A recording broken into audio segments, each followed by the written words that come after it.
Hey, everybody. Welcome to another episode of the Inside Enduro podcast with me, your host, James Stearns.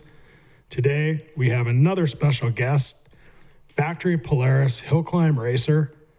Last weekend, he walked away with the King of Kings World Championship hill climb title again. And then now, Factory One, Sherco, athlete, team member with Cody Webb in the hard enduro scene. His name is Keith Curtis. Yeah, man, it's good to be here. We've been talking quite a while about doing a podcast together, and here we are, and it's time to tell everyone what's up. Excellent. I think you were hesitant before just because you'd have had to do it with me. Yeah, that's right. A little scary. James Stearns here. Come on. Who knows what I might say, ruin reputations, crush reputations, but you never know. You just got to roll with it. Yeah, I think it's a great time to do it. Obviously, you're in the middle of the hill climb snowmobile series. I think it's the Rimshaw. And then on top of it, we're having hard enduro blow up. And I think, a lot of local people and people in the know who you are. You've been in Dirt Bike Magazine. You've obviously been covered in some of the publications, but you're kind of this behind the scenes, hard enduro extraordinaire. I mean, you've been to some of the biggest races. You've had incredible results, and yet you've kind of been on the fringe of factory. Right. Yeah, it's been an interesting and awesome journey. I've always snowmobiled and always dirt bike since young age, 4 years old, and I guess since 2008, 9, I've really been getting into the hard enduro side on dirt bikes. So it's just been kind of a domino effect from there, and learning new skills and just trying to perfect it and become a better rider. And it's been a long journey with that. And the Factory One Sherco deal that I landed this year is really exciting. And I'm out there riding dirt bikes and training anyways in the summertime. So it's like, hey, to have the support and to be with Sherco and to have the ability to do that is incredible. And I think it's going to really help elevate my game. And I'm really excited. Yeah, I mean, you're a perpetual athlete. When I was looking through, I almost started to lose count. I was looking at some of the graphics, and you're like 266 first place hill climb finishes. You're like, I mean, where does one put 266 trophies? Dude, my wall is full. What do you mean? Wall? Wall, Walmart. shelves. You may have to lease out a Walmart. Yeah, it's pretty wild. My shop I've built a lot of new shelves and hung a lot of trophies. And I have t-shirts and sweatshirts and bags full of different championships and wins and first place titles and stuff like that. So it's awesome. It's pretty sweet to have that. Well, maybe we can do a program of Clothes South America or something, and we can send just garbage bags of all your swag down south, and then everyone who crosses the border, when they show up, they'll look legit because they'll have their climb and dang, dude, you've been racing? I know. Come on in. You're legit. Oh, you need health insurance too? Why not? Come Perfect. On. Yeah. We'll take you for free. We'll take you. So, and then on top of it, 48 world championship titles. And you're kind of in a race. A guy named Kyle Tapio has 6 of the King of King titles. Just last weekend, you tied that record of 6 as well.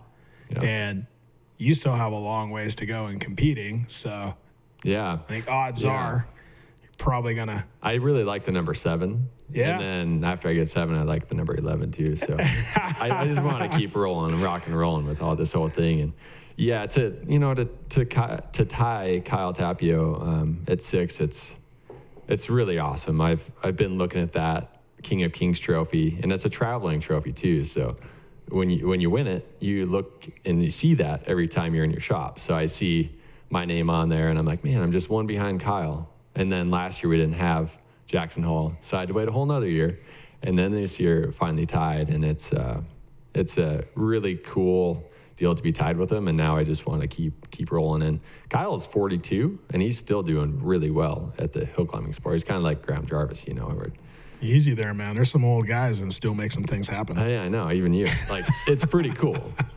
Even James, you know, he's like 50, and he's still making gains. It's good. It's good to see. Yeah, we're not dead yet, man. I figure you just go until you can't go. You know, and then that's called stop. So I'll be there to keep pushing you. Yeah, you don't even need to slow down. It's a slower stop. Well, to put it in perspective, if you look at it, you know, Kyle Tapio has 6 titles. You have 6 titles. And what's the next? I mean, like, what's typical? How many guys are running around with multiple King of King titles? I think Kyle and I are the only ones, actually, with the actual King of Kings titles. Wow. Jackson Hole, the hill climb, has been going on, I think, for 45 years around that area. Whoa. But the King of Kings title, snowmobile hill climbing has been around a long 45 time. years. Yeah, a long time. So did they start out with like, what were those? What like little 400s, 440s back in the day, trying to climb Snow King Mountain on their short tracks? Yeah. Yeah, it gets rowdy there. Like, what's the small one? It's like the Arctic Cat Kitty Cat. It's like a miniature. And they're like pink with a leopard seat. I think I should get you one of those. That would probably be a good place to start. That way it wouldn't be so dangerous. I wouldn't get too far away from the parking lot where you leave me for dead. Yeah, no, I would never do that. But yeah, I don't know about that. We get into some pretty nasty places. Oh, yeah. So 45 years, that's impressive. It is impressive. It's the Jackson Hole Snow Devils have been around. All the proceeds go to a good cause, and it's a good group of people. And Jackson is like the premier place to have a hill climb race. It's our pinnacle race, kind of like Erzberg is for the hard enduro athletes in the moto side. Ooh, Erzberg. We'll talk about that later. Erzberg. Oof. Erzberg. Yeah, that's good times. It's a special place. So when did you start racing snowmobile? So when did you get, I mean, obviously you were doing it from a young age, but what would you say is kind of the first date or roughly like year that you suited up and said, hey, I'm gonna compete in these hill climbs? So we go way back, but it all started in 98. So I was just a little guy, 11 years old. And there was a local race, search and rescue, put on at our small ski area, Maverick Mountain in Polaris, Montana. So I don't know what I was doing that weekend or if there was anything going on, but I'm going to race that and I'm going to have fun. And I was just that kid going out there and having fun. I had my pockets loaded full of candy and just going out there and race. Seriously, dude, loaded full of candy. I'm all jacked up on Mountain Dew and candy and Pretty Doritos, much. and that's no joke. So yeah, that was the first race. Had some fun at it. It was a hill cross race, and pretty much like from that year on, I mean, I just hit periodic races. Montana used to have its own circuit, and I would show up at random races throughout. And then in 06, I started to take it a little more serious, and I started to beat some of the pros. And I was like, hey, I might have a little chance at this. Started making some money. And 07, I went full-time into Rimshaw, which is the bigger hill climb circuit. And I was racing a Polaris and Arctic Cat. And I landed some first-place finishes and a King title. Borrowed a sled and won a King title, which is pretty cool for my buddy Chance Buckaloo back in the day. And the next year I signed on with Polaris. And from there, it's just been, tallying up the wins and the championship titles and King titles and all that. I guess. So when you were like 11, what type of snowmobile were you? And we're talking like a 400, a 500, or? No, dude. No. So Briggs and Stratton? No, it was legit. 98. I was on 1998 Polaris RMK 700 with twin pipes. So it was legit. That was the first sled I ever went in halves with my parents. So I worked my butt off as a kid at my dad's furniture store and saved up a bunch of money. I think I paid like $2,100 and my parents paid $2,100. And we went in halves on this 98 that tells you how long ago it was, right? $4,200 for a new sled. Yeah. And I think it was used. My guy that we used to know, I bought it from him. So it was legit. And it was cherry. Sweet. Yeah.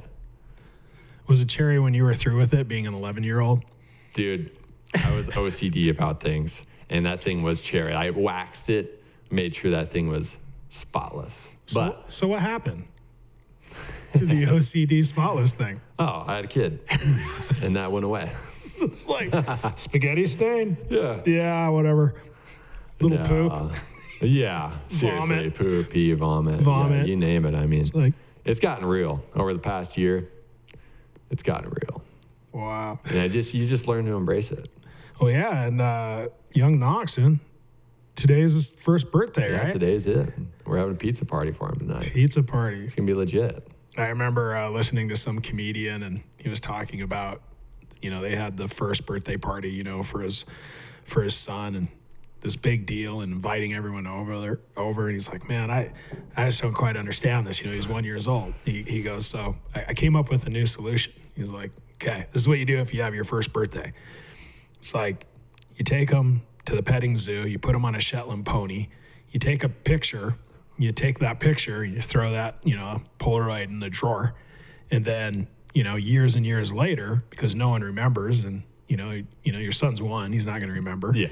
You go, hey, if someone ever asks, well, what did you do for my first birthday? And as a dad, you pull out the drawer and you pull out the picture. It's like, see here, I bought you a pony, but your mom didn't feed it and it died. I don't have to remember that one. Can you get a pony lined up for tonight? Yeah. All right. Yeah. So you can take that picture and then just save that for capital down I like that. the line. I don't know, though. That might be more of like a girl thing. Yeah, I think it is. For the next child. Yep. Yeah. So, but no, funny stuff. So then when we look at, your hard enduro career, a lot of it's kind of been under the radar. You've been doing it as, like you said, as a hobby, using it to train for snowmobiles. And obviously we've got actually the days get long, but the summers aren't that long in Montana, because sometimes a summer in Montana may be 2 to 4 to 6 weeks, and not at the same time. Yeah. Like that's intermittent. Yeah, you just got to learn to live with the crazy weather. And, I think you and I have been stuck in snowstorms, hailstorms, rainstorms, been freezing. Cold. See our breath, midsummer, 8, 9, 10,000 feet. Cold and wet. Yeah, it gets to be that way. But yeah, dirt biking and snowmobiling, they're awesome cross training tools in the off seasons. And it's really awesome to switch it up, because I'm the type of guy that, I like to switch things up. Variety is the spice of life for sure. And it's cool when I'm done with snowmobile season, pretty much put those things away and get the dirt bikes out. And this year I'm especially excited because I've had some time on the Sherco, and it's an awesome bike, and can't wait to spend some more time on it and get comfy and start racing that thing. Heck yeah. Yeah. I've gotten more and more comfortable, and I started with the 2020 Sherco with the engine wasn't counterbalanced, and it still had this amazing amount of torque, but it had some vibration too, for sure. And then switched to the 21, and most of that's gone away, but it's kept the torque, and just really been digging it. And it's going to be fun to see how you do as you get it dialed in. And I've definitely noticed, over, let's say, 15 engine hours to 30 engine hours to 45 engine hours, getting more and more comfortable in knowing what the bike's going to do, especially in those circumstances when you're up and pivoting, and just the transfer of weight.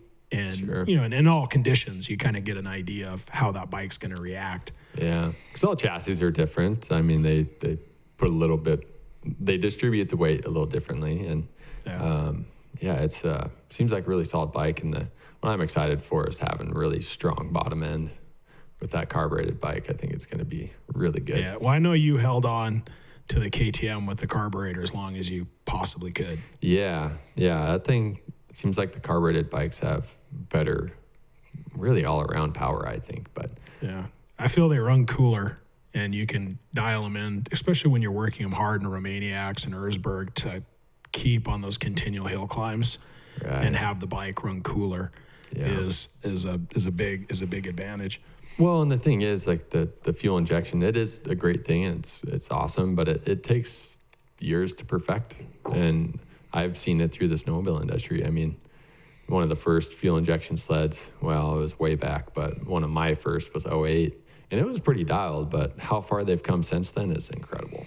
Yeah, I mean, that's a good point. And obviously you have a lot more experience on that side with the timeline, because I hear so much.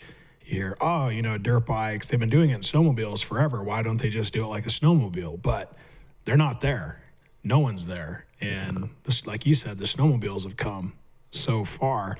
Yeah. So it's kind of a blanket statement to go, oh, I like the snowmobiles, but it sounds like the snowmobiles have taken a long time to develop. Oh yeah, they've taken a long time, and it's a really in-depth process. Like, it's complicated. They test at different elevations, different temperatures, and there's all these variables that change the programming, and that engineers have to dial that in with all these different elements and temperatures and elevations, and it's there's a lot to it. You got to ride a lot of different places and test in a lot of different places and look at the data and go change it and fix it and ride it and repeat.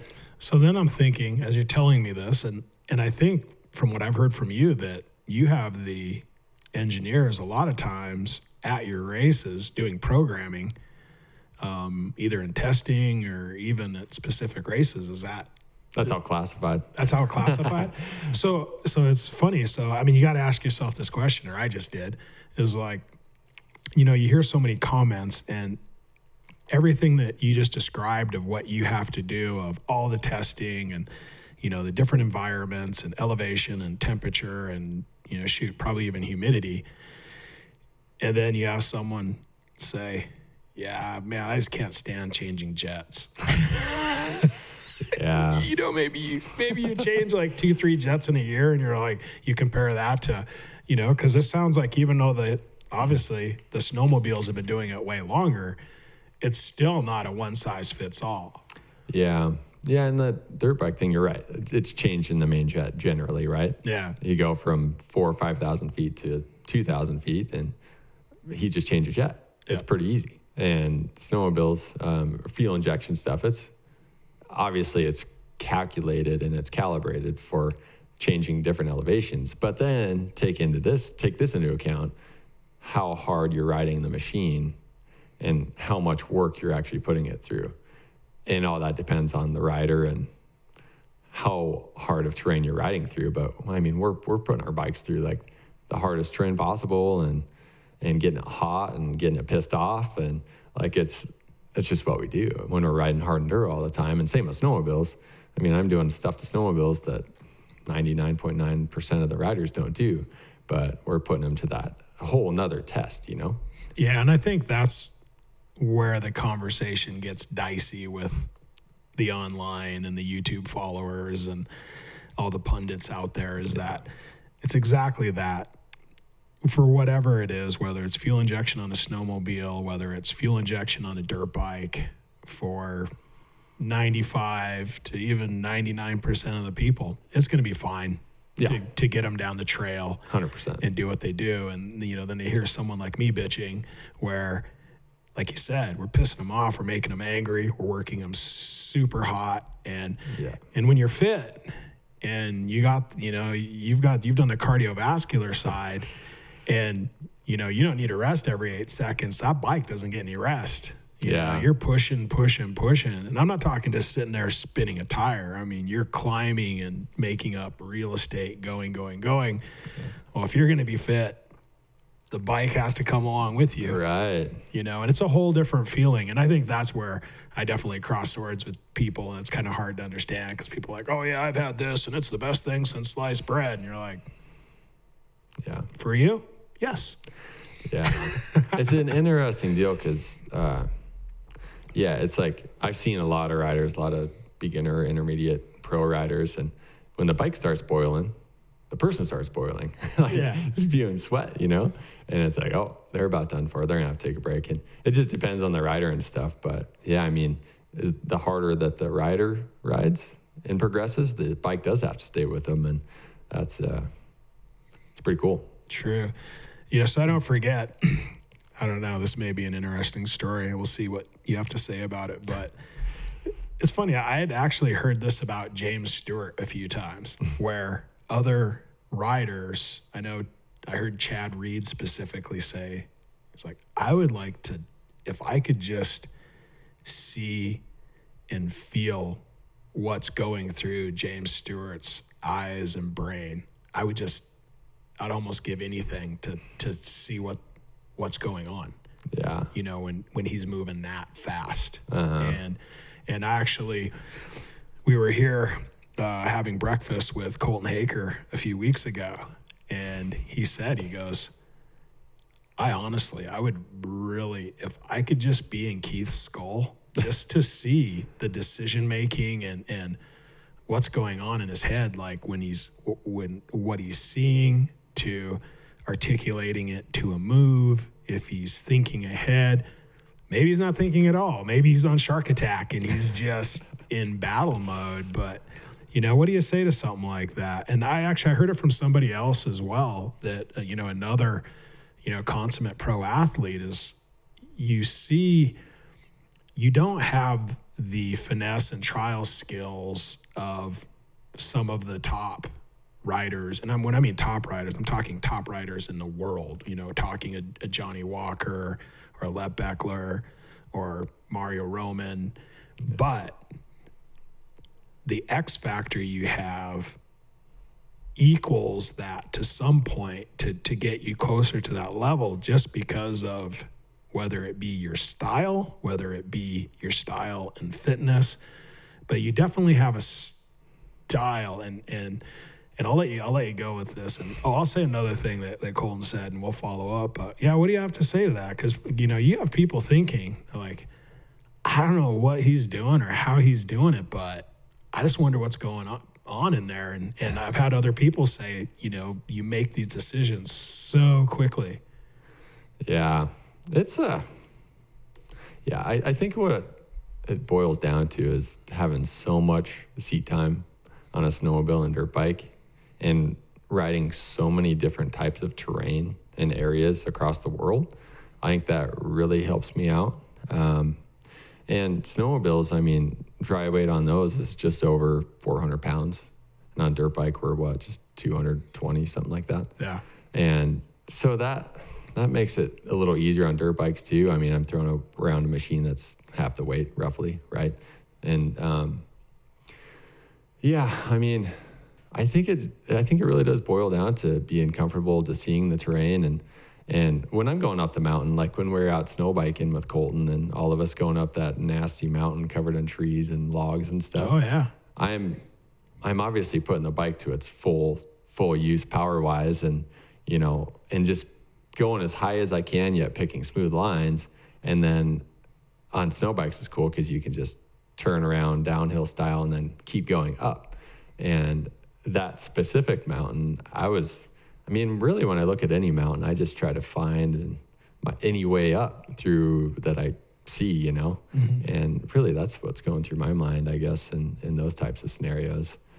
And yeah, it's kind of how it is on snow bikes. Dirt bikes, it's a completely different field. Like you said, I don't have quite the trial skills as some of the top guys in the world, but I've always ridden really technical stuff on my enduro bike. So it really doesn't affect me to ride the really technical stuff on the enduro bike. However, just like last summer, you and I spent a lot of time on trials and working on specific skills that I need to work on, because like at Erzberg and Romaniacs, and even some of the hard enduros here in the States, I can see some of the top riders above me, how they move and how they get through certain obstacles. And I have to man my way through it sometimes, push my bike up the mountain, which I don't mind doing, but I spend too much energy doing that. So I'm like, okay, I need to hone in on my trial skills so I can conserve my energy a bit and work more efficiently, like Cody and Colton and some of those guys. Tristan. Tristan's been working on his trial skills a lot over the last couple of years, and you can see how that's helped him develop into a better rider. Definitely. And it's so interesting when you look at it, because Colton said one thing as well, as he has an incredible trials background, where he would say he would go for a hill climb and not feel like he was in the right position and pull the plug early. And that is a common trials theme. True. If you want to be healthy, if you're going to fail early.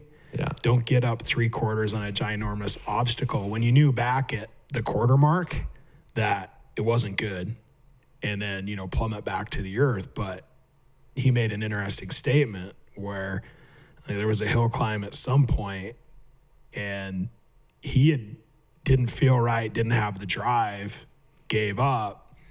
You come in, and you had the same drive, wasn't good, and somehow, I mean, you made it. And I mean, a lot of energy and going all over the place. And he told me, he goes, man, I thought no way, I'd have backed out by then. But then Keith made it up, and he said, I had to ask myself, it's like, maybe I should try harder. You know, so it is. I mean, it's a real fine line, right? You know, Oh, totally. Because you'll see Graham do it. You know, if he pooches a climb, he's not shy just to back out and go back and have a go, because you're saving energy, and you only have so much battery. So yeah, and I've learned that the hard way over the years too. Sometimes you're up on the mountain and you're like, man, I don't want to go down because someone else might pass me.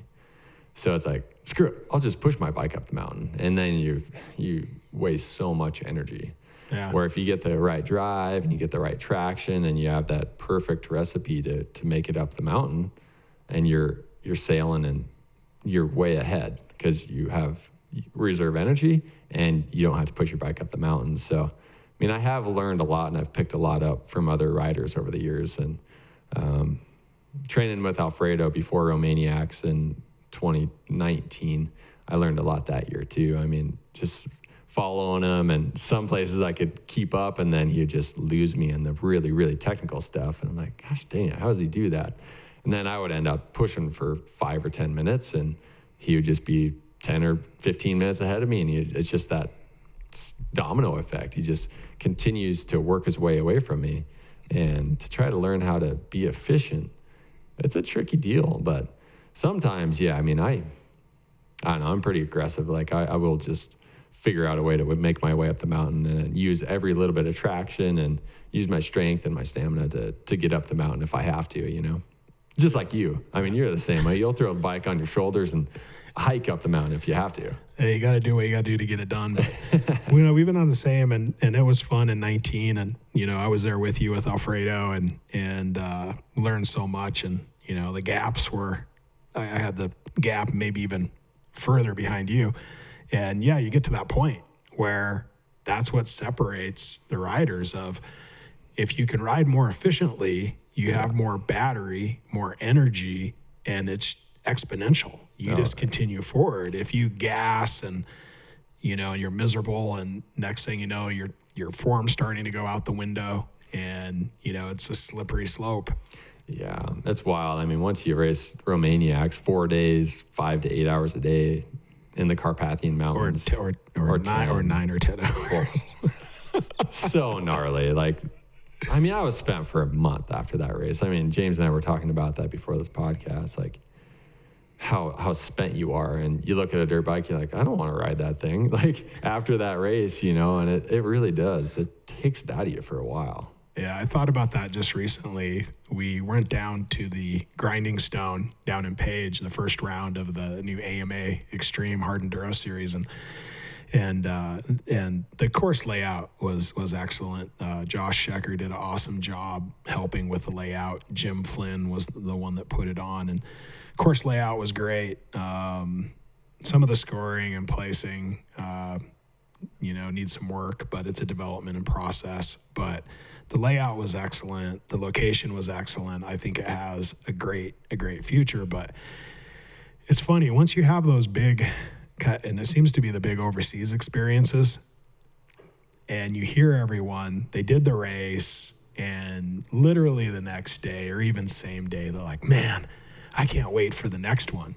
It's like, that is not Romaniacs. You hit a Romaniacs and you finish, and maybe for a week, maybe 2 weeks, 3 weeks, you're like, yeah, I don't know if I even want to ride a dirt bike again.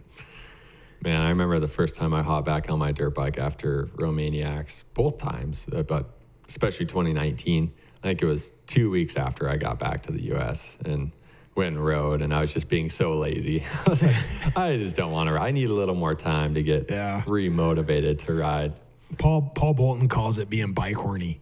Bike horny, yeah. Yeah, because it's like, you know, especially we're talking about how many days to take off. Because usually when you're training for Romaniacs, it's a whole nother level to get your training and cardio and get everything there. And I was asking him, like, well, Paul, like, how many days off? And he's, well, 4 or 5 days. And he goes, hey, it's to the point where when you throw the leg up on that bike, like, you want to ride it. Right. Like, you're excited, right? If you throw your leg over and it's your crotch is still sore from you're like, oh, this again. Mm-hmm. That's so true. Yeah, it's a fine line. And Romaniacs in 2019, like day 4, I'll never forget it. It was, I was already tired. What's going on? Yeah. I mean, you're starting out at 6:30, 7 in the morning.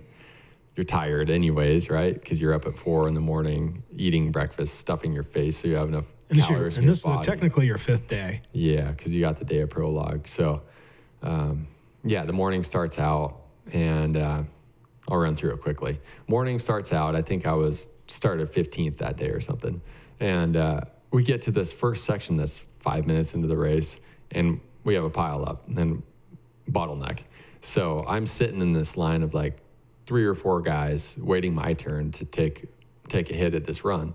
And there's another racer that peels in front of me, like side hills above me, and like almost knocks me off my bike. And it's just like, oh my gosh, these people. Like, it's like, just wait your turn, dude. Because like, you're not, he just jumps up. It's like, it's not cool, right? Yeah. Also known as, I'm just going to say it, fuckers. Those fuckers. Wow. And so anyways, that's how the day starts out. And man, after that, the day went fairly smoothly, but I don't know. I was starting to get like tired, and I couldn't take down a lot of food or water. It's just after 4 days of really aggressive riding, it's hard to like maintain your nutrition side of things, and sleep deprived and everything. And then we get to a hill, and I'm like pushing my bike, trying to get up it. And a local Romanian guy, his buddies come right past him, right past me to him, hook him up to a rope, pull him up the side of the mountain.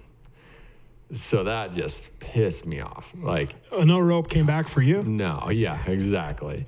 So I was just like fuming at this, and I was tired and hungry and thirsty and all this. And turns out that Bent. Yeah, my wife and Kevin and Dan and my support crew was just up the mountain because they thought that was going to be the tough part of the hill to climb. They were up a half mile, but they didn't know I was down below. So the climb guys ended up helping me, but I mean, I was stuck on that same hill for a half hour. So after that happens, it starts to rain. So here comes the domino effect. Romania in the rain, it's nasty. And you're half as efficient, right? If that. Yeah, and you're tired and you're cold, and like the rest of the day was pretty miserable. And towards the end of the race, I was like, I've never stopped at a race and like laid down. And I stopped at this race and laid down. I was like, I don't know if I can do it. I was at checkpoint 7. I think I was just near the end. And Katie's like, you're doing it. And here's some chicken and some mashed potatoes. Here, eat it and go. And I just had to do everything I could to force myself to eat it. So if you'd describe that, all right. So he says like Katie, it makes it sound like she was like next to an easy up that he was laying down by. Just describe where you were and maybe how they found you to give an idea. I want to see more color on this. Okay. Yeah, that's a good point, because these courses are spread out in the middle of nowhere, Romania. So they have like these GPS coordinates, and they do their best to find these GPS coordinates to meet you at checkpoints. So they meet me in the middle of nowhere next to this little village, and they're there at this checkpoint. And I was like, oh man, like I'm so tired. I just seriously need to sit down for a second. And before you know, I'm sitting there, which I never do, like I said. And she's like, just eat this and go. I'm like, oh my God. All right. So I eat the food and just get back on my way and get back on my bike. And I make my way up the mountain, and it's come to find out there was still a lot more riding after that. Oh yeah. Like there's cliffs below me, and you're sending your bike off these cliffs and sliding down on your butt, and like super gnarly up and down hills with high consequence type stuff. And it just got so gnarly. And the last time before I made it to the finish line, I was going up this like quad trail that was covered in mud, right? It's greasy mud. And I get out of balance, and I end up wrecking into these bushes, like these thorny bushes. And I'm just laying there looking up at the sky and saying, I hate dirt biking. I never want to do this again. I might have been cussing too, but and it's real. It's beyond a test, and I've almost I try not to take the bait to try to explain to others because it's kind of pointless. I'd been on the other side of it where our friend Kevin Miller, he was helping me prep for the first one, and and we ride the gnarliest stuff we can find, right? Yeah. All the time. Yeah. And part of it's definitely my fault because I'm like, is this like this, Kevin? Like, is it as hard as this? Is it as hard as this? And he's like, no, not even close. No, not even close. And finally you just get kind of pissed off and you're like, well, how hard can it fucking be, Kevin? Come on, Kevin. Kevin is right. It's, you can't even fathom of, like you said, when it gets greasy like that, you're going across a field that you should be able to go sixth gear, and it is all you can do to stay upright. Yeah. I mean, amazing. And then talk about the competition over there. Like, it's the Olympics, right? Pretty much. I mean, of dirt biking for hard enduro. I mean, you have people from everywhere, all over the world, several different countries, the best riders from those countries, and you're battling with them, that's probably one of the coolest experiences in itself too, because a lot of times you don't know their language, they don't know yours, although most people know English, and they know certain words. Yeah, and you just do the sign language. Hey, you come help me, and I'll come help you, type thing. If you get in a really nice spot, you here, me there. Yeah, if I help you, you don't come back, I kill you. You don't want James saying that. When I find you later, and I will find you. But it's amazing. And to go back, you first hit Romaniacs in 2016, and you ended up with the 8th place overall gold class. Yeah. And that kind of went under the radar. That's incredible. That is elite world status. I mean, like you said, it is like the Olympics. Yeah. You look back on it, and I finished 8th, and it's funny because I came back to the States, and I was like, sweet, I should be able to get some sponsorship, some moto sponsorship after this, and it was like nothing. It's like, what is up with that? And then, like, most people just don't understand the caliber of what Romaniacs and these Erzberg and the whole West Series, like, it is the gnarliest racing with the most fierce competitors you'll ever meet in your life. Yeah, I kind of call it, if you're into the biblical stuff, it's like the pilgrimage to Jerusalem. If you really think dirt bikes are everything and you really want to, it's a Dakar that anyone can do. And you can go over and you can start on it. And you're going to meet who you really are on a dirt bike. Yeah, that's for reals. I mean, yeah, you can try to be as prepared and calculated as you can be here in the States and train and prepare and stuff. But until you get thrown into a race like Erzberg or Romaniacs or some of those other West Series races, you're not going to know until you do that. Yeah, it's going to be a rude awakening. Yeah. And it was cool because that was kind of like, it sounds like 2016 was really, you've been riding for a long time, but that was kind of the launch because you went over to Erzberg. Did your first Erzberg, you ended up staying for a couple months, did the Carpath Enduro, did pretty well in that. You got a 4th overall, and there's some heavy hitters in the Romanian hard enduro series. Yeah. These guys know how to ride slick on a whole nother level. Oh yeah, they're used to it. They're acclimated. And I went over there with some friends to Erzberg, and then they ended up flying home and had my friend Winnie in Austria help me find a van, and we got a van and loaded up the dirt bike, and I drove to Romania and stayed with Alex at Calais Gradisti, which buddy is an amazing place. I mean, just the Calais Gradisti in itself is worth a trip to Romania, right? Yeah, dude, it's my second home. Yeah, it's cool. It's pretty much this amazing lodge, well, several lodges on top of a mountain, looking into the valleys and looking into the park, and it's sweet, and it has really good riding. Yeah, really good food, meat and potatoes, massages, real cappuccinos. Yeah. Grizzly bears. Ice cream. Yeah, it is awesome. Yeah. Oh, I'm going back this year. So I'm going to go just sacrifice myself to the gold class, and we're just going to. You're in for it. We're just going to fight her out and see what happens. I'm kind of on the fence. So TKO, Battle of the Goats and TKO. Battle of the Goats is 1 week after Romaniacs. Yeah. I don't think I'll be racing Romaniacs this year. Yeah. I think I need another year to prepare. Yeah, and I think, that's what's exciting, with how much riding we do, is that it's really that, I don't know, it just seems from an outsider looking in, you starting to incorporate the discipline of trials with your natural hill climbing and line selection to know, when to feed more on the Keith Curtis, crazy legs, wild style, getting up at all costs, right, to, switching to more of a, not converting, completely one way or the other, but just bringing them together to utilize the best out of both for each specific situation. Yeah, I like the sounds of that. It's definitely combining the two, because you gotta have a little both. No, you gotta have balls, and you gotta have the ferocity, and right. I mean, you just pretty much don't let up on the throttle, for one, and which. Unless you can go with it, it doesn't always work out well for everyone else. It's like, if that was just the recipe, like, oh no, just give it more throttle. You're like, Yeah. And I mean, on snowmobiles too, my factory turbo is 240 horsepower.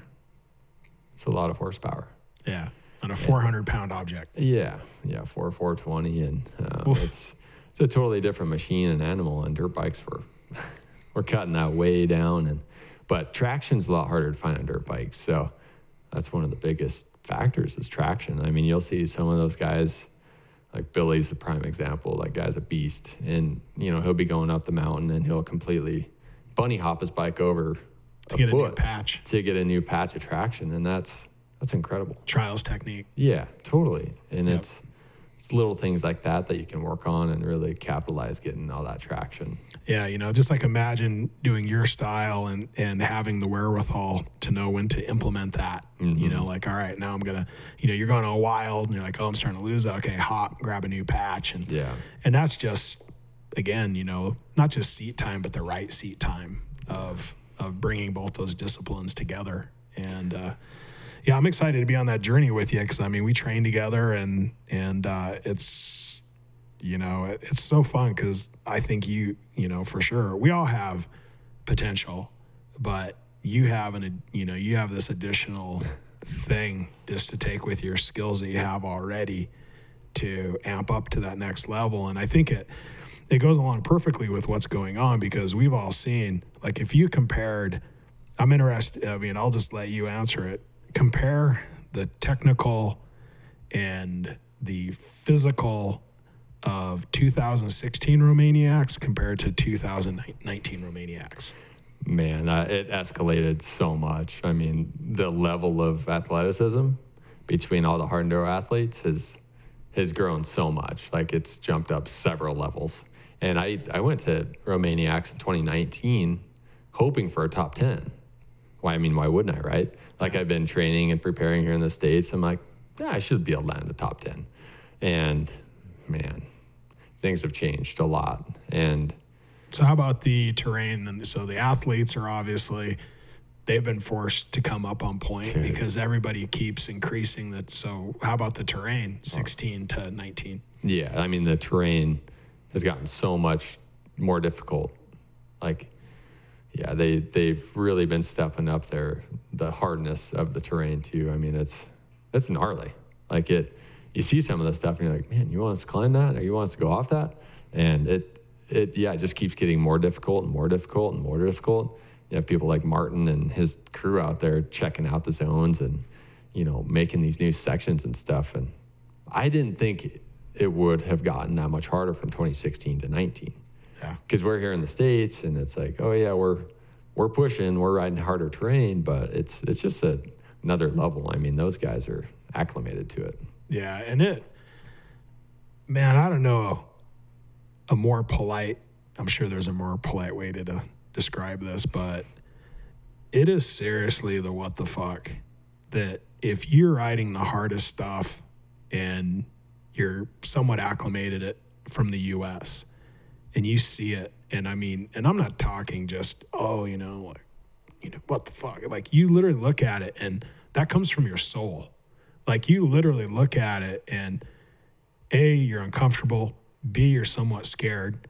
C, you're like, yeah, I don't know. That's just such a rare thing. It just doesn't happen in most of the races we have in the US.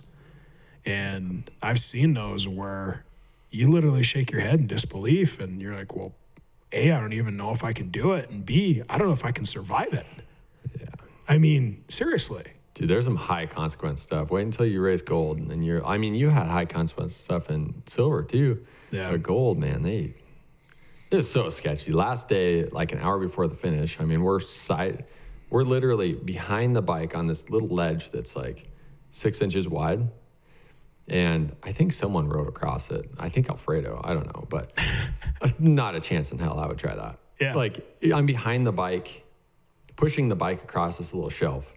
And it's so sketchy, like so scary and so sketchy. And I get to the other side and I'm like, oh my God, I don't need that in my life right now. Yeah. But man, yeah, it's a whole new level. Yeah. I mean, until you see it, and, and the way it works out with, you have several, I think they've, typically it was iron, bronze, silver, and gold. And now they've added an atom or something, because there's so many guys that couldn't finish iron, which was, they bill it as you can go race and take pictures at the same time. Yeah. Right. And that wasn't happening because especially in 19, we had rain and the iron class bronze class got decimated.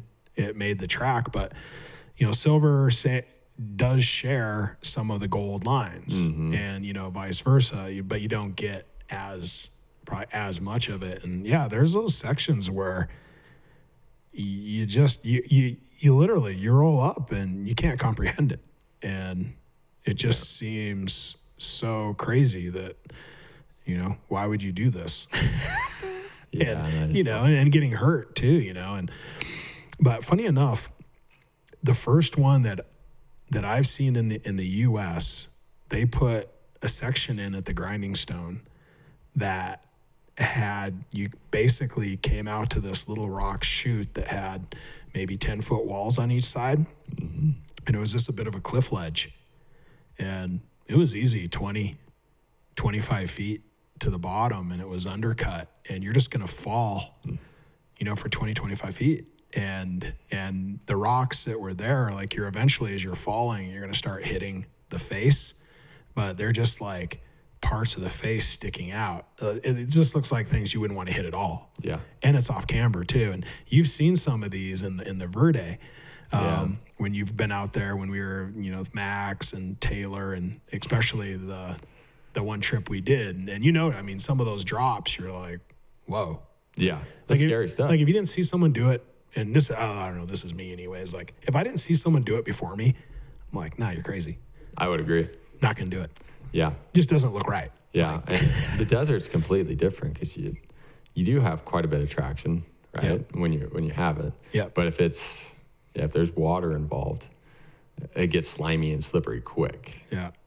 The desert's a really cool place, and it's a good training grounds, but it can be sketchy. It sounds like grinding stone was. Yeah, it is super. And, thankfully, for me, like we did the ride, with Max and Taylor, and then Rob and Mike, those guys, Mike Dam and Rob Farrington, I had ridden some of the stuff in the Verde that has that same look, where you're essentially free falling along a rock face, and then, the physics work out. And as long as you don't clam up and do something stupid, that's the thing, is like, technically, it's really not that hard. But if something went wrong, anything at all, you're going to the hospital. Yeah. So. And it's like sandpaper. Yeah, but harder.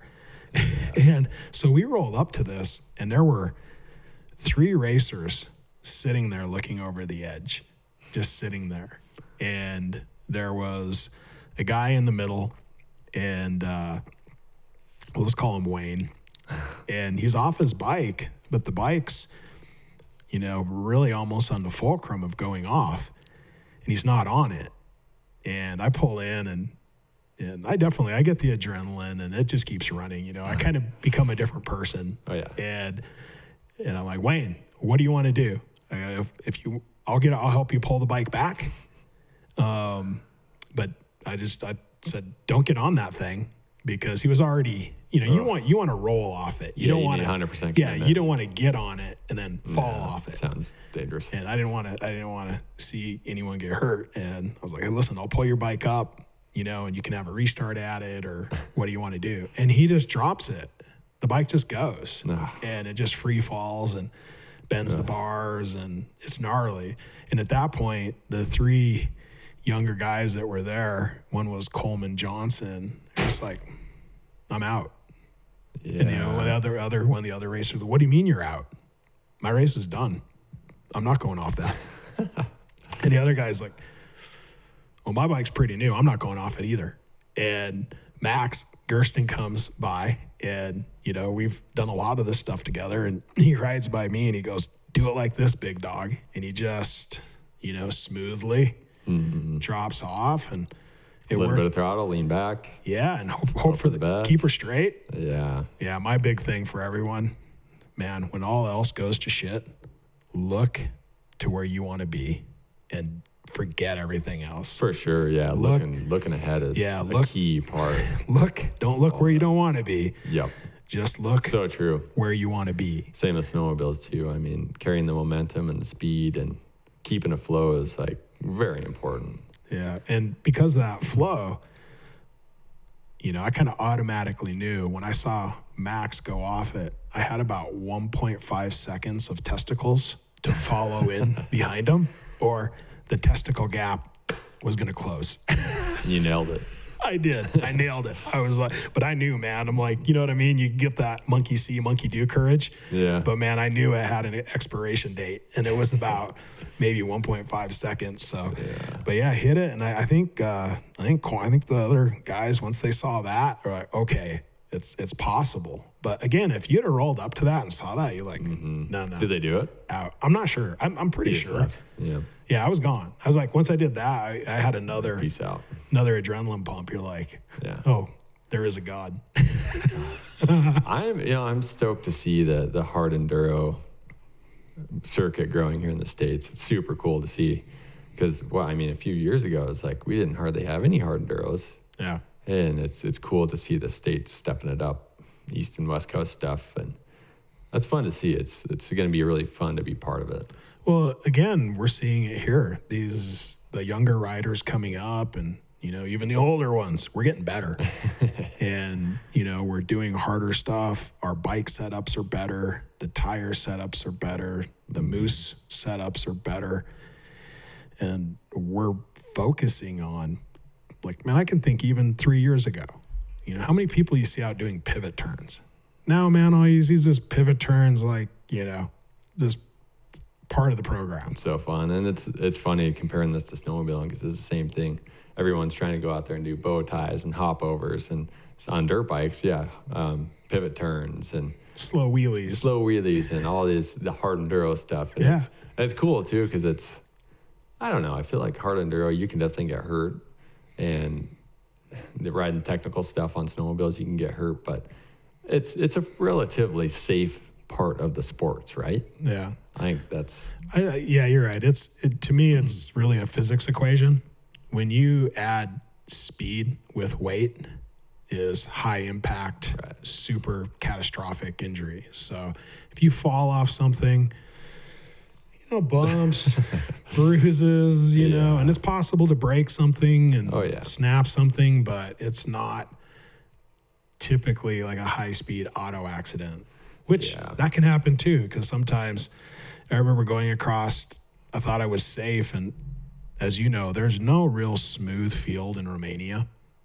Yeah. It looks like it should be smooth, but Nice soft grass. Yeah. Pristine green. hogs digging it up. I don't know, but there was a medical checkpoint, and I just thought it'd be a good opportunity to look down at my GPS. Oof. And dude, I mean, almost wadded it up at, it's like, so, we're never, completely safe, but no, I think overall you're 100% right. With, you got pretty good gear on, tip overs, fall overs. I mean, that's what most of the wrecks are. Yeah. I don't really, fortunately I haven't had a gazillion of them, what I'd call, a wreck, but boy, they happen. Other than Prologue. Well, yeah, that was the Prologue. That was a complete destructive wreck, and it was gnarly. completely my fault. I was so focused on doing something that wasn't in my skill set, and honestly, if I just would have rolled it, and I think I was looking back through some video the other day, and I saw you go through that section, and you hit it how I wanted to hit it. You're just smooth. You're like vroom, vroom. But I was so afraid of coming up on short. Well, it's such a sketchy run in. And Yeah. I mean, dude, I've had some sketchy times at the Romaniacs Prologue. I had Prologues in general. It's just, I don't know, it's a little different skill set for sure. Oh, yeah. Well, and I got to the point where I measured it out. And I'm like, okay, from the jump, it's 28 feet to the log set. And all I could think of is, man, I don't want to come up short. Yeah. And so much of it is just that explosion, trials, pop. Yep. And the preload. And I mean, until you ride something like that and become a better trials rider and experiment with that type of thing, you show up to a feature like that and you're like, how do I do that? Yeah, it's rough, man. Yeah. And then getting comfortable where, you see how guys land. And even being a log that's a foot off the ground, a foot and a half off the ground, you can land on it with your rear tire in a jump and you're fine because the suspension's that good. I've even seen guys land almost skid plate, Right. and they still bounce and go forward and don't end up. So you do have, but if you park your front tire in it at a 45 degree, yeah. There's a small window. There, yeah. Let's put it that way. Yeah, it's a small window. But boy, I'll never forget that lesson. I shattered my wrist, jacked my leg, and then still rode the entire Romaniacs. Dude, more power to you. That's gnarly. I'm just too stupid to quit. I was like, man, I trained for basically a year, and I'm here. And all I could think of is I should have, but I could give up. And I could just think of the first morning waking up in the Ramada hotel room while everyone is out is racing, just thinking what a miserable shit I am. And so I go, well, I didn't think I could make it like 2 miles into the first day. Yeah. And next thing you know, it's 9 hours later. And then next thing you know, it's a second day, third day, fourth day. And it kind of goes by, like once it's over, it's like, yeah, that went by fast. But when you're in it, you're like, well, every second is there. Oh, yeah. Well, you explained it well, because I was, in the initial, I was asking you, because, when I did my first one, I did 17, 18, and 19. And so before the 17 one, I was asking you, and he just said, you go, man, it's like every day you wake up and you're like, I don't know how I can do it again. But somehow you get on the starting line with the Red Bull Arch and everyone else is there. Yeah. And they're revving engines. And boy, you just kind of... It's pretty badass. You lemming out. You're just like over the herd with like, here we go. Yeah, you're with everybody else. And Yeah, you're with the elitists and you're just doing your thing. Yeah, and it's cool. And when you say the elitist, that's a really good point, because even if it's gold class, silver class, or bronze class, the way it works out is it changes the race starts every day. So you're getting closer to who you are competitive with. Mm-hmm. So all of a sudden, you could be in your own environment where you come from, where say you're one of the better riders, a top rider, or whatever. All of a sudden you're mirrored with not just one or two, like a group of riders that are either above you or, close above you, below you, depending on what you do and the decisions you make or how much heart you have. Mm-hmm. And, and people from different countries. Oh yeah. Which is the coolest part. Again, so you're taking, those riders, like you said, from, over 200 countries, Or no, wait, I think it was like 52 countries. Yeah, there you go. Yeah. I mean, there's over 250 countries in total, but I think they had, It was a lot. it was in the 50s of how many countries, but just like you said, I mean, I had a guy from like Lithuania, a guy from Estonia, and, you know, we're helping each other at points and Yeah. cussing at each other because everyone knows what fuck you means. Yeah. And, you know, but man, it's just, you know, all is fair in war. It's, it's pretty fun. You know? Yeah, it's a long game of chess. Yeah. Yeah, I remember helping out a guy from Estonia, and we were at the after party, and you know, this guy comes, you know, with a drink, you know, and he'd remembered, Nice. you know, I'd helped him out. You're pretty easy to remember. Yeah, the gorilla that can still go forward, and so it's just, you know, it's super cool, and you know, and those guys are just like, oh, you're too big for enduro, you know. It's like, well, this is the way I was born, man. It's like, You make it work. yeah, we make it work. Well, shoot, man, going in, so the other stuff, and it's kind of really, again, we know when I start looking at the resume on your enduro side, I mean, you know, it's you know, it makes sense why you're where you're at, you know. I mean, 2 Romaniacs, you've done 2 Erzbergs. In 2017, you finished Erzberg, and there's only a handful of Americans that have ever finished that thing. Yeah. And 20th overall with it. Right. I mean, It was honestly, I've been watching Erzberg videos since, 06 or something. And up in my parents' cabin, me and my buddies would always get together and watch Erzberg. And like, so it's been on my bucket list and deep inside my heart for a long time to want to race that and finish it. And man, like, I can't even describe how awesome it felt finishing that race. and it's so funny because, like, you talk about the world of participation trophies, and it just changes the level. I mean, you know, for me, the Romaniacs, I could just, it's so funny. In the U.S., you know, you want to be on the podium, and it is such a gnarly thing that for me, and I'm, you know, again, I'm against the participation trophy thing 100%.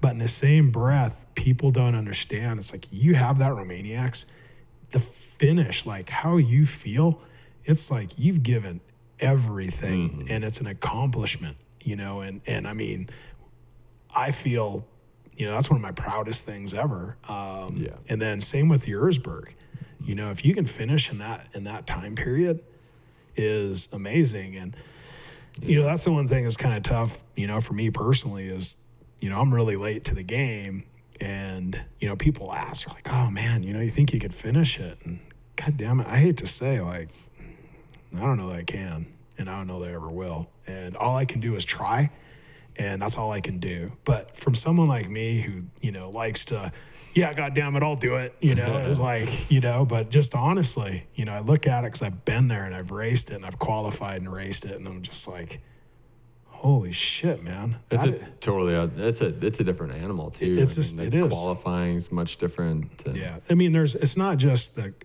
it this way. If there's a course, no, I have no doubt I can finish the course.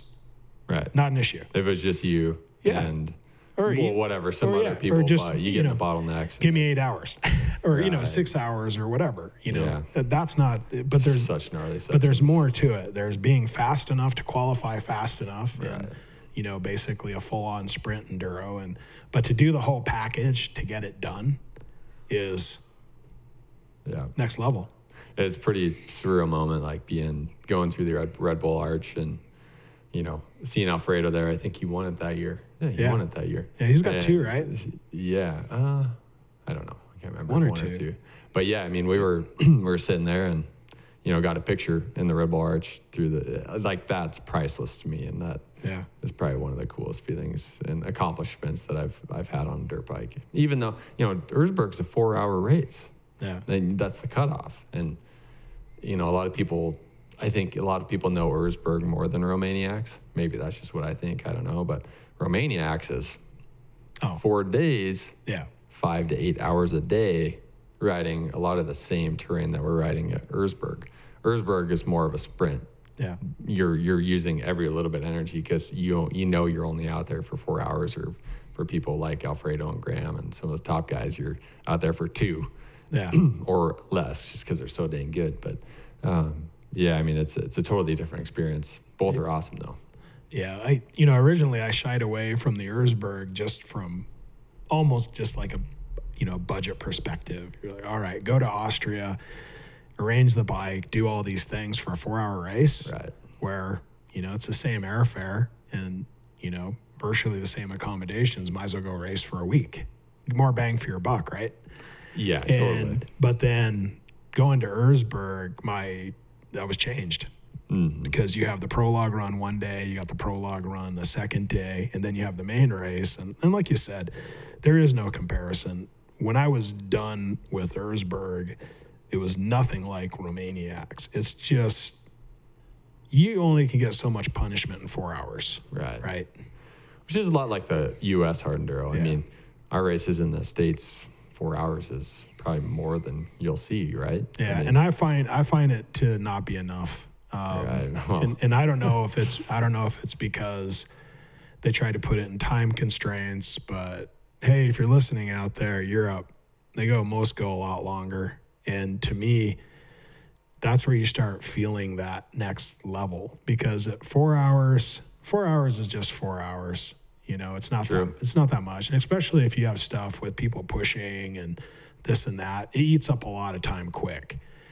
And definitely it's amazing that I'd even say 5 to 6 hours, that additional hour.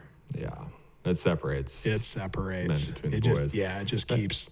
The race I'm probably most excited for is Silver Sticks and Stones this year in the States. Yeah. That's our only real mountainous type setup hard enduro in the States. I mean, some of the other races we have hills and I don't know, I guess 1,000 foot or 2,000 foot elevation gain loss maybe, but No, I'd say Silver not is even like that. probably 1,000. Yeah, We'll go tops. with 1,000. But Silver, I mean, it's the real deal. You're up there at 6,000 feet, 6 to 75, something like that, 5 to 75, and there's some hill climbs, some descent. Yep. Kind of has it all, Yeah, I think what it is different. Partially, it's somewhat home True. too. Yeah, It's the type of terrain that we like. But I agree, it is the only, what I would say, quote unquote, real mountain race in the United States. And technically, it's a northern aspect. Mm-hmm. So at that time of the year in June, it holds moisture. You've never seen dust. So you have typically reasonably decent weather that it is moist, it is slick, north aspect on a big mountain. And the environment, and I'll probably leave this one alone, but pre-riding has been an issue with some things. And it's only open once a year. You can't pre-ride it. Which is awesome. I think it should always be that way. And I think it's a cool thing. I remember I didn't have to really remember because it was yesterday, but I saw a YouTube comment of, I think, one of the guys helping out with the last extreme enduro course, and they're like, oh yeah, you should just did the middle and just drop off, no problem. And like, why were people going the other way? And they'd worked on the course. And my point is, well, if I knew what was on the back side of this slab, Right. which the only way I would know is to go there and ride around the back of it, Mm-hmm. or practice it a few times, when it goes up 10, 12 feet and you don't know what's on the other side, I saw it on video on Instagram, by the way, but if you don't know, it's not something you blindly drop off into. Yeah. Now, if I'd been there and looked at the backside, I pretty much guarantee it, not a problem. Yeah. But that's kind of where it, I suppose, you could argue and say I could have, walked out into the desert 7 miles and had a look at it, prior to the race. But yeah, not too many people do that. It's like, I don't know. I think it obviously the most fair scenario is when all the racers go into it pretty much blind. Yeah. you know. Keeps it real. It is, and I don't know, devil's advocate, you know, you can kind of throw shit at that, but same with TKO. I mean, you know, pretty much any of us can go out there and ride it any time of the year that we want. True. You know, if you want to go. You don't know how they're going to put the lines together, but You pretty much know what the final is going to be like. yeah, hopefully that That'd be a good changes. idea. I think you know, and I do love their format, the way they keep the final really spectator friendly, but it just seems, you know, not that it's a bad thing. It just seems like it's more of a enduro cross almost than, you know, hard enduro. I mean, and you can speak to this, like, you know, there's always places to get messed up, but there wasn't pass fail, like guys are pushing and, you know, and not that you want to push fest either, but you know what I mean? Right. It's like, hey, if you don't make this, you know, technical climb, you got problems. Right. And, you know, people did get held up, but for the most part, for the top riders, it was pretty much just, you know, full on mashing on, which is cool in itself too, but Yeah.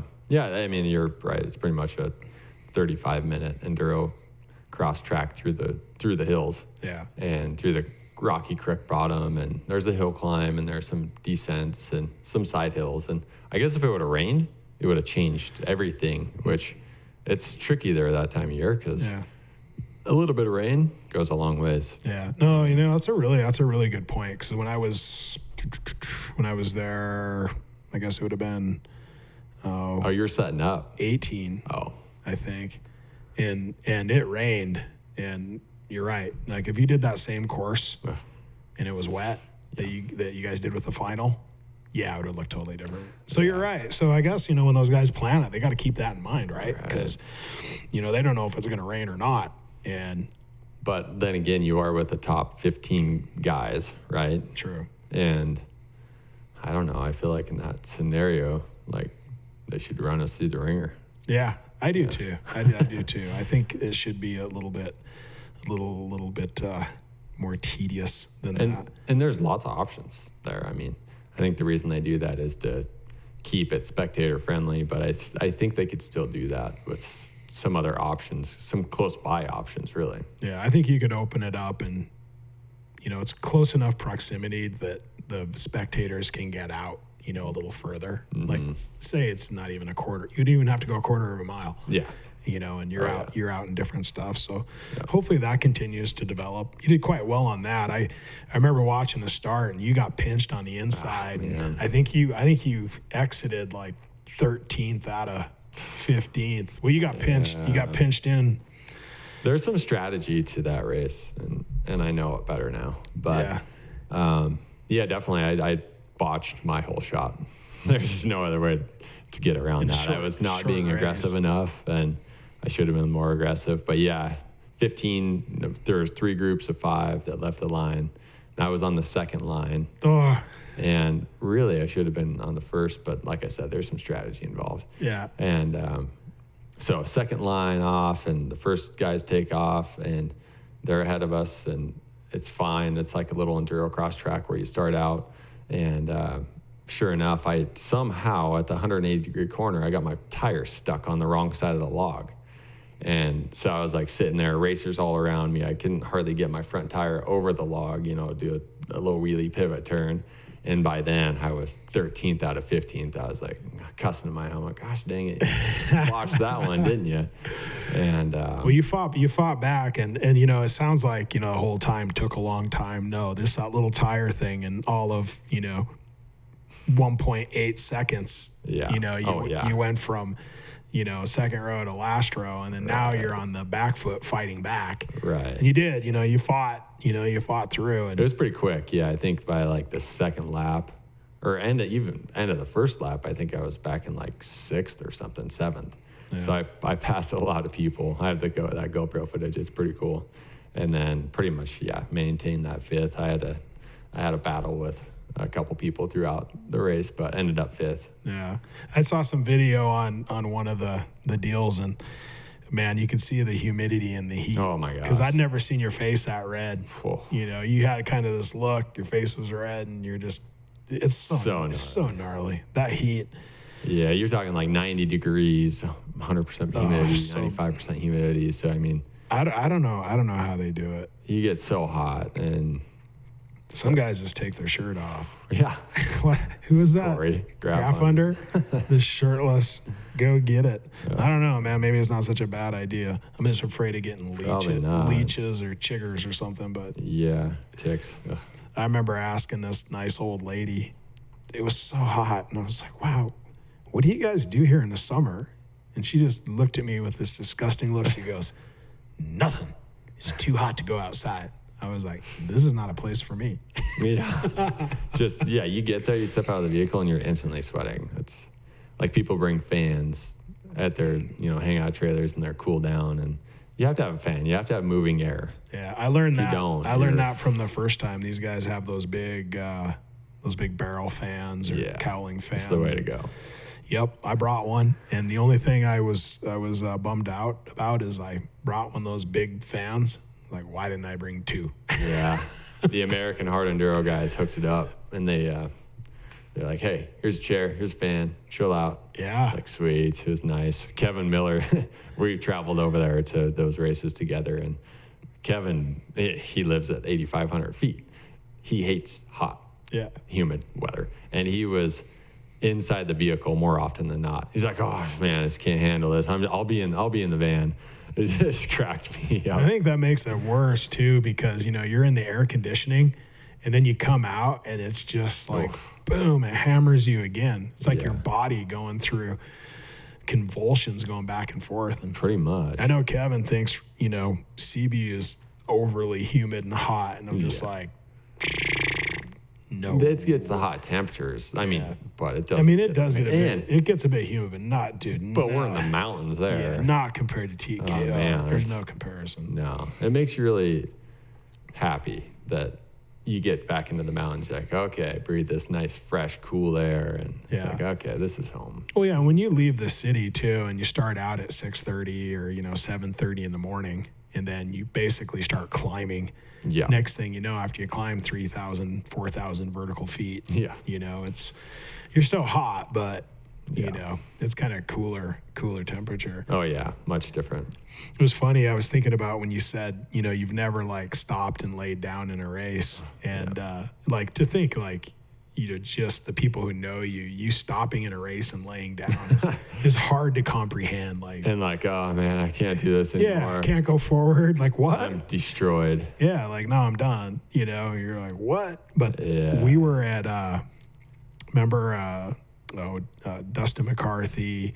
It was you, me, Alfredo. We raced Dit Rocks, and in the kind of the Hungarian region of Romania. Yeah, that was cool. And that was my first, I raced gold class with you guys, and I pulled up but I finished 3-day hard enduro. And that's pretty gnarly. It was rough, dude. And I thought about you on the laying down part is when silver went to gold, and there was a big step up rock, and there were two guys stuck on it, and they motioned, come help, we'll help you. And I pissed them off because I'm like, no, I'm good.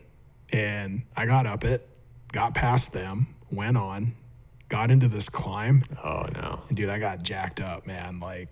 And they didn't help you? Well, yeah, I swear to God, I'd worked like 20 minutes to make it 15 yards. Oh, yeah. And it's just not going good. Then I low-sided the bike. Oof. And it's so vertical, you can't get it up. Yeah.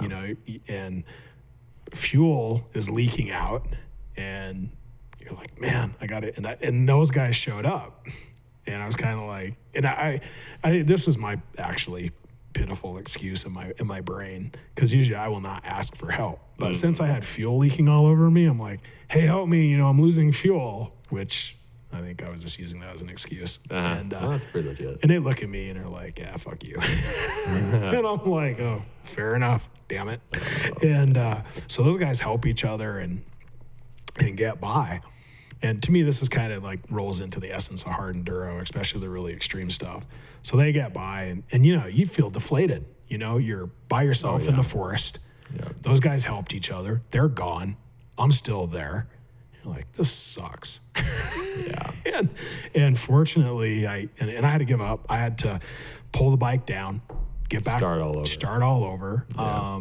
I did find traction, and I got up it in probably like 4 or 5 minutes. Nice. But I got to the top, man, and I'm like, I just need a break. And so the first time I ever in a race, pulled over, put the kickstand down, and I looked down, there's strawberries. There's like little mountain strawberries that's all right. and huckleberries. And dude, I laid there for it's probably only 10 minutes, but it seemed like an hour. Uh-huh. And I'm like questioning myself. I'm like eating these berries like, a forest bear. And You're kind of a forest bear. Yeah, and I'm thinking to myself, it's like, you're in a race, right? and I'm like, well, I'm just going to eat some more berries. Yeah. And so I eat the berries and I hang out, get back on the bike. And I tell you what, man, it doesn't even seem like 20 minutes later, I ended up passing both those guys because I think they got held up in something that's not hard enduro. Like, it probably took them a half hour to get out of what they got into. Mm-hmm. And next thing you know, it's like I laid in a forest, which seemed like an hour. Mm-hmm. And then 20 minutes later, I passed the 2 guys I'm battling with. Like, what other race is like that? Yeah. It's like It's a game of chess. it is, and sometimes that efficiency or taking that break, Right. Sometimes a 5-minute break goes a long ways. long ways. Yeah. But I think that's we're getting to with that exponential expenditure of losing energy is that extra push. Whether if you would have made all of us maybe you made a different decision and you saved that red line. Like, how many red lines do you have in a day where you're just pushing your guts There were out? too many at Romaniacs for me. I know that. That's why I said I know what I need to work on. I just need to spend some time on the new Sherco's trials bike and give her lots of laps and lots of practice and just work on technique. Yeah, I'm looking forward to we ride a lot of trials trying to transfer that discipline into the enduro, and it's helped already. It's good. It's pretty cool. Those trials bikes are neat machines, and I think everyone should have to graduate from a trials bike to a big enduro bike, and I think that's what a lot of the Europeans do anyways. They have different strategies for sure. Well, they've been doing trials for so long. Yeah. A lot of kids, start at a young age, and it's just been fun. And I've also been working on essentially the enduro trials where you start doing your trial sessions and then go back with your dirt bike and your regular enduro bike and try to do some of the same moves. And I'm kind of calling that enduro trials. Nice. And it's been fun. And to see how that progresses. Yeah, we need a trip to Arizona here soon. We're going on Monday. You are. Arizona via Texas. Well, you've got 3 races in a row. I think after you knock off 3 of those in a row, you're probably going to be fairly happy about putting the snowmobiles back in the shop. That's correct. Yeah, send them down the road, get those things sold. I mean, how many of those? So, again, with your snowmobile career, and that's what's crazy. 266 first place. Finishes 48 world championship titles. You're racing, 5, 6 different snowmobiles? Yeah. So each race I have 4 snowmobiles that I race in 5 classes. Okay. Yeah. So I have like a stock 600, stock 850, and then an improved 900. So that's a big bore 850, and then 850 turbo. So, which is the new Patriot boost. And all different machines, all handle pretty much the same chassis, same suspension for the most part. And they're totally different animals. So so for us though that don't know, what does stock really mean? Does somebody go through it? And so we have a tech guy that's at all the races, and every time you make a run, you got to go through tech, and he pretty much says you're good to go, or take your Y pipe off, and we're going to look inside your engine, make sure there's no port polish, big bore, stuff like that. Yeah. Look up your skirt. Yeah, look up the skirt. Hey, man, don't look at my tailpipe. So, on stock sled, you can reclutch, you can revalve your suspension, which is huge. Yeah. And you can reprogram, since they're fuel injection, you can reprogram them. And you can run different carbides. Mainly that's about it. Yeah. But you can do certain things. And then is there a weight limit? Can they be so light? Stock, I mean, on stock you can't like put aftermarket lightweight products on them. Oh, you can't? No. All right. Improved, you can do like big borers, you can do engine work, port polishing stuff, you can do pipes, you can do skis, but it's got to look stock. Gotcha. And then mod, you can pretty much do whatever you want. So on the mod, you can have the tassels that hang off the handlebars. You could do that. And like a bell. Yeah, and maybe I should do that. Maybe a piñata would be cool, or one of the hula dancers. Yeah. Ooh. Yeah. Put that on the rear bumper. That'd be pretty fun. Yeah, I like the sounds of that. For the aerial follow behind, you're going up and the hula dancer's just shaking along. Send me one of those. We'll see if we can get you Inside Enduro edition one of those. We need to make them as part of our kit. Well, cool, man. I mean, that's pretty awesome. I'm super excited to see, not only this year with the Factory One Sherco team, to see. I'm even more excited about next year to see where you're at. Yeah. I mean, I know where you are now. I'm excited to see where you are next year. If I don't die, hopefully we're progressing together. Oh, we will be. Or if you don't get me killed. It's pretty calculated. Yeah. For the most part.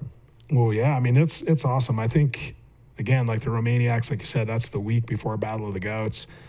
Battle of the Goats, I'm told, seems to be the most grueling, difficult hard enduro, at least from people I would believe.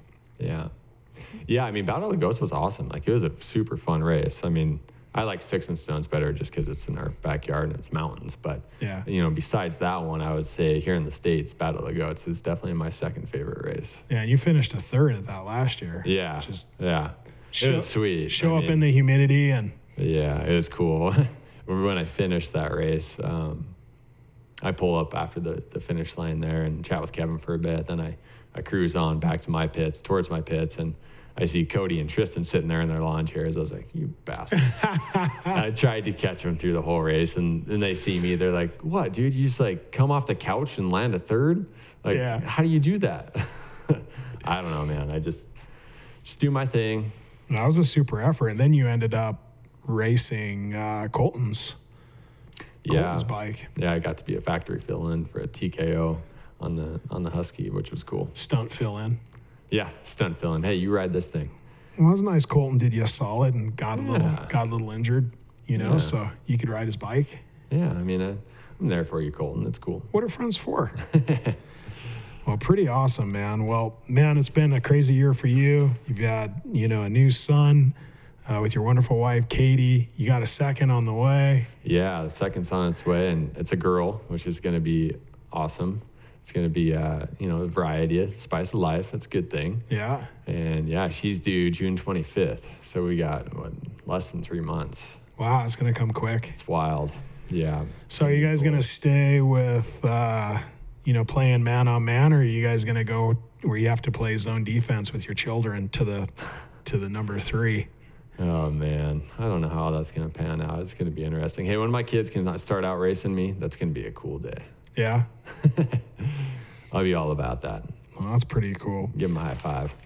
Well, as we move forward, we've got, I'm not sure which ones you're going to be in starting out, because you're kind of coming into the season late with your previous requirements with the snowmobile racing. But coming up, we've got this April 10th and 11th, we have the Rev Limiter, which is going to be an east-west shootout, which obviously for the next few weeks you're racing snowmobiles, so not going to see you there. But Last Dog Standing in California in May, the Donner Hard Enduro in June, and then one of our favorites, just because, man, we like that terrain, Big Mountain, the Silver Mountain Extreme in June 19th and 20th. Going back on the east side, in first week of May, the Iowan Hard Enduro, which I don't know, that'd be interesting to see, man. It's like I think of corn and wrestling, and so there must be some. I don't ever think I've even been to Iowa. Yeah, there must be some hard enduro in there somewhere, and then the Mad Moose Tough Like Roar in July, Bad Medicine also towards the end of July, and then August 7th and 8th, Battle of the Goats, and then as a separate thing, TKO is its own entity out in Sequatchie, Tennessee. Yeah, it's so I get what after Rev Limiter, I'll end up hitting the majority of those races, which would be cool. 7 or 8 races and see what I can do and go out there and do some racing and have some fun and ride some new areas. And I'd say it's gonna be exciting. I'd say come September, you're probably going to be ready for a break. Exactly. I'll be ready to go snowmobiling again. I think I may just go try and kill an elk or something. Maybe I'll go with you. I do want to kill a big elk. That would be cool. Well, it's good, man. That's what I eat, keeps me healthy. That's what I pretty much live on is antelope, elk, deer, and, Good nutrition's key. Keeps me healthy. Well, man, it was the first one, Keith. So glad to have you. Great to see you. Dual sport athlete, professional athlete, hard enduro, snowmobiles. I don't know, maybe you go for a hat trick, maybe some other sport, but looking at the schedule, it looks like you're a pretty busy dude. Yeah, gonna have to start. Yeah, I think honestly, between the snowmobile and a dirt bike and full factory, it's amazing. And I never envisioned myself to be a factory dual sport athlete, but here I am, and man, I couldn't be more excited. It's gonna be a good time, and I'm just gonna give her my best and do it all I can do and have some fun with it.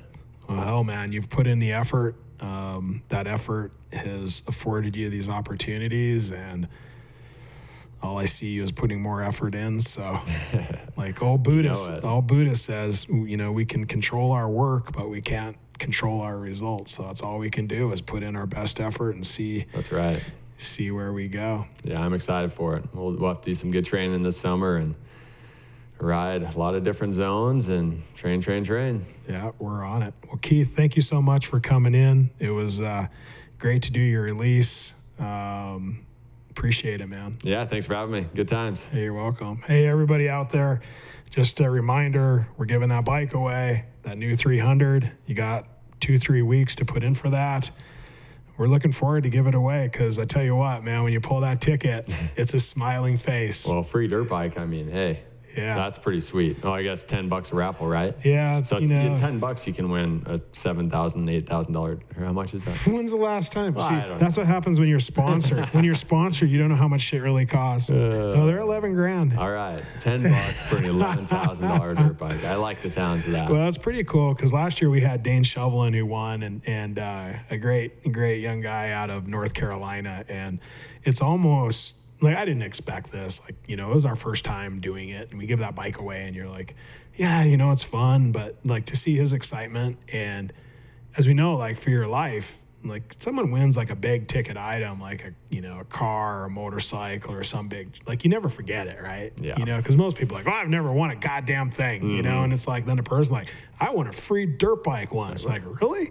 Like, lucky, yeah, man. Yeah, exactly. But someone's going to be that lucky person. So someone's going to be that lucky person. So we got another surprise coming after that. So we're going to keep them rolling. Nice. And, it's good stuff. So again, everyone, thank you for tuning in. This should be a lot of you guys looking at the schedule are going to be driving long distances to a lot of races. So we'll try and keep the podcast coming. So you got something to listen to while you're having that windshield time. So for sure. Let the good times roll. Excellent. Thanks, Keith. Until next time, buddy. Cheers.